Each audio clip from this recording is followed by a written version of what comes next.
When the name of Dr. Fred Matiangi, or the former Cabinet Secretary of Interior, is mentioned, what comes in the mind of many Kenyans is the reign of a no-nonsense Cabinet Secretary who streamlined the ICT sector while serving as the Cabinet Secretary for ICT, where he spearheaded the move from analog to digital. A man who tamed the education sector when he served as the Cabinet Secretary of Education before he moved to serve as the face of the Interior Cabinet docket, and a man who streamlined the terror happenings in the country. Uhuru's most trusted ally in his last term as Kenyan president between the year 2017 and 2022. But what many Kenyans doesn't know is that behind those praises of the man running for presidency in 2027 is that there lies the man that ran the Treasury, that the man that almost ran the Treasury to bankruptcy on the day of the elections of the year 2022 in August. And allow me to remind you that this is not a sponsored story. Looking at the current government, I label Matiang'i as a saint and the only man with a viable track record to become Kenyan president in the year 2027. But above all, Kenyans deserve to know the truth about their favorite Uhuru's cabinet secretary before diving into the prime of Matiang'i's corruption of 2022 election day. Allow me to take you into Matiang'i's scandals that saw the birth of the fastest trillionaire in Kenyan history. Dr. Fred Matiang'i has served in different capacity in the government of the Republic of Kenya. Recently, news have made headlines that the former ruling party Jubilee has currently nominated Matiang'i as its presidential candidate for the elections of the year 2027. To begin with, the number one scandal that befell Matiang'i during his era as the Cabinet Secretary of Interior was the 1.5 billion Ruaraka land grabbing. In December 2020, the Ethics and Anti-Corruption Commission (EACC) named the then Interior Cabinet Secretary as the main suspect in the grabbing of a 1.5 billion Ruaraka school land, handing him the Ruaraka thief from the DP William Ruto and his allies. Matiang'i is said to have sold the land to businessman Francis Mburu. When asked about the land, Matiang'i defended himself that the land was private property. The said land was a public land that belonged to Drive-In Primary School and Ruaraka High School. Matiang'i, then holding the most powerful cabinet docket in the country, was able to sweep the case by the EACC under the carpet, and the case was forgotten in a few days. Number two is the 10 billion that disappeared through the Huduma number scandal. According to insiders, Matiang'i was the man behind the Huduma number that saw an amount of over 10 billion Kenyan shillings disappear through the said process of acquiring the Huduma number that never materialized to anything tangible. The Huduma number was Matiang'i's idea of a new Kenya where Kenyans would not require to carry different documentations to acquire services in the country, but what to use one document, which was the Huduma number. But at the end of it all, the said project never materialized to anything tangible in the country, and Matiang'i was the man behind all this.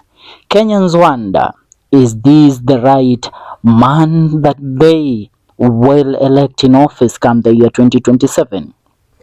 On number three, when Matiang'i was appointed Cabinet Secretary of Education in Uhuru's first term as president, he took one of the most crucial projects at the time, school laptops program that was one of Uhuru Ruto's biggest agenda in 2013 under the said program. Over 54 billion Kenyan shillings were issued to the ministry, but after Matiangi took over the project, slowly it faded away, with the 54 billions disappearing without trace until date. Matiangi foresaw some of the most heinous scandals in the Republic of Kenya. We have begun with the Ruaraka land, where 1.5 billion was lost, then 10 billion Kenyan shillings, which were lost through the Huduma number, and on number 3 currently we are on the school laptop program, which saw Matiangi lose, which saw the country lose over 54 billion Kenyan shillings that not materialized to anything. And the school laptop programs that was initiated by Uhuru Muigai Kenyatta and his deputy William Ruto never saw the light of the day. According to current government insiders, on number 4, Matiangi, in partnership with Uhuru Kenyatta, he helped Uhuru swindle and hide over 1.5 trillion Kenyan shillings, which, with the cover-up of Matiangi as the Interior Cabinet Secretary, the money was moved without trace to Pandora, Cayman Island, Jersey City, London, where the Kenyatta family has its family members there, Hong Kong, and that's why when Uhuru's family was implicated in the Pandora Papers, Matiangi helped clear the president's family name from the blogs and the exposure that came with it. Right now, as Matiangi is seeking the presidential seat in 2027, the Kenyatta family, led by Uhuru Kenyatta, will be using the said process of corruption that was stolen under Uhuru's tenure with Matiangi as is a guard to help Matiangi secure the presidential seat in the 2027 campaign. Now, the last of them all is the swindling, or the amount of over 1 trillion Kenyan shillings that disappeared in the Treasury of Kenya on the elections day of the year 2022. When Matiangi and other members serving in the cabinet and those trusted allies of the former president Uhuru Muigai Kenyatta realized that they were losing the election, then now they decided to go for the big dog, where they decided to swindle, take money from the Treasury of Kenya. It is believed and it has been uncovered that over 1 trillion Kenyan shillings was lost through the Treasury during the elections day of August 2022. Matiangi remains one of the top suspect in the said scandal. And last but not least, the recent sugar scandal. Matiangi was implicated in a 600 billion sugar scandal, where it is believed under him over 600 million was lost. And these are cases that were brought up against him by the regime of President William Ruto, while he made his ambitions clear that he will be running for the presidency come the year 2027.